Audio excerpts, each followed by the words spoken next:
Hi there folks, how you doing? Right, before diving into this video, can I just say thanks to everyone who commented on my last one.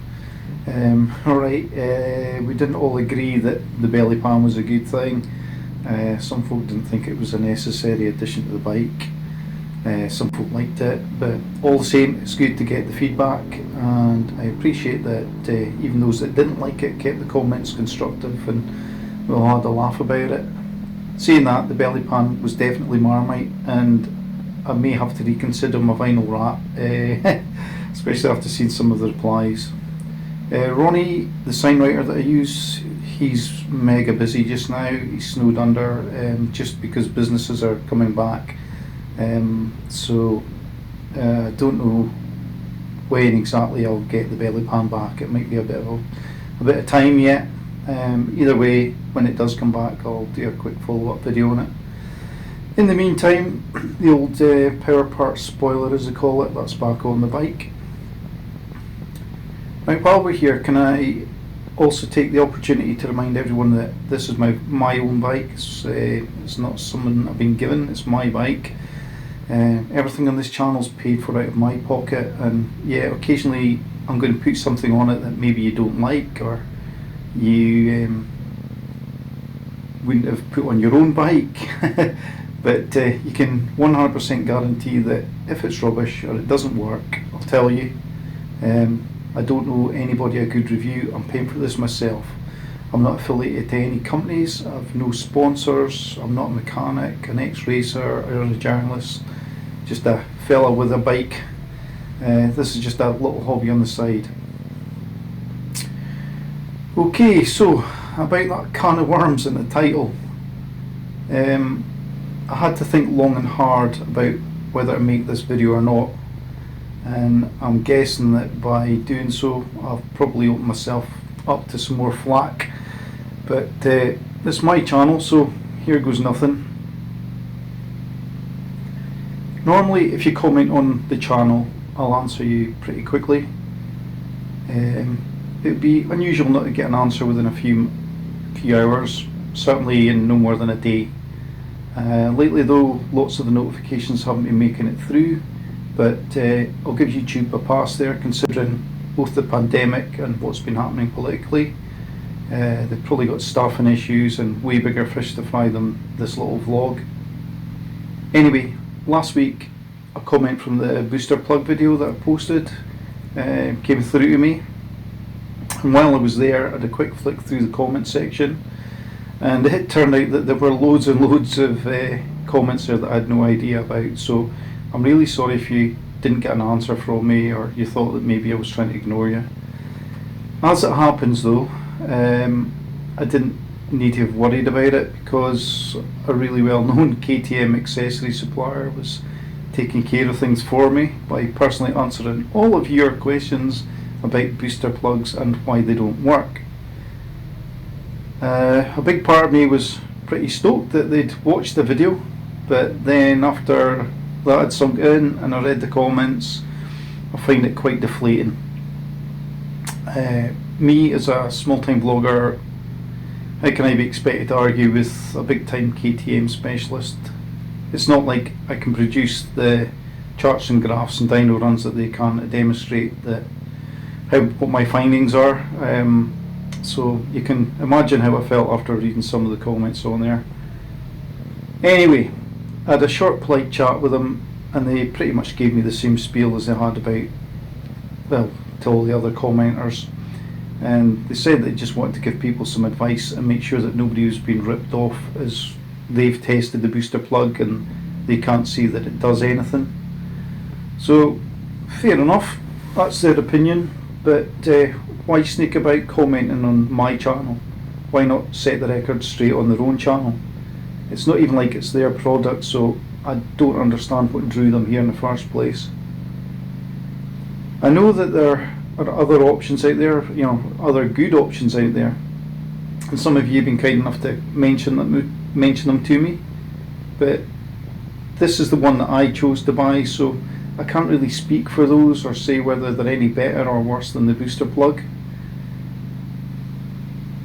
Behind the scenes, I dropped fellow YouTuber Codger Biker a message just to let him know what had happened and that I was thinking about deleting the video, because I felt that I'd been made to look like I was misrepresenting my findings, only for him to tell me that this company had also tried to comment on his booster plug video.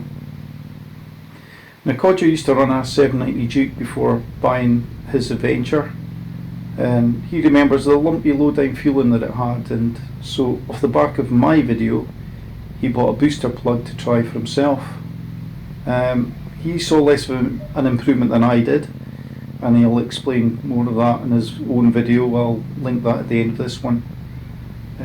But he was also kind enough to send me a couple of links to videos that Andy Campbell has on his channel. So if you want a third option, or a third opinion I should say, on the booster plug, I'd advise you to watch Andy's videos if you haven't already watched them. He does a fantastic job of explaining the technical side of what a booster plug is doing and how it works, and he's now fitted two, so that speaks volumes to me. I'm in no way suggesting that the booster plug is perfect. I mean, it doesn't eliminate all of the low down gremlins, because it only works under load and not on a constant throttle, where instead it allows the manufacturer's settings to kick back in. But as Andy and I have both said in separate videos and talking about the booster plug fitted to different bikes, it's a good 70 to 80% improvement on the standard. My bike itself, it's a 2017 model, an early 2017. I've no idea if that has any bearing on the improvements that I felt, compared to some who've tried the plug and said that they felt little improvement. But I do have it in good authority that the newer the bike, the leaner the manufacturers are having to run them to get through emissions. So newer bikes should benefit more from the controlled fueling than that this booster plug offers. Now, both companies involved in this have products which claim to achieve similar goals, but both have come up with very different solutions to the problem. Again, I can only pass comment on the booster plug because that's the only product that I've actually tried, and I chose the booster after it was recommended to me, and because it's a plug and play module that I could easily fit myself at home. I wanted to get rid of that low down surging that the 790 came out with at low RPM, and hopefully get a smidge more torque, and that's pretty much what it, well, to me that's what it feels like I got. If you want more brake horsepower, then there's lots of other options out there, but they just didn't suit my budget, where I stay, or my own technical ability to fit them.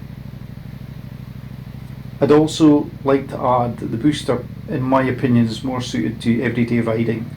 It's if you want to make your 790 an attractive weapon, then you probably better go elsewhere.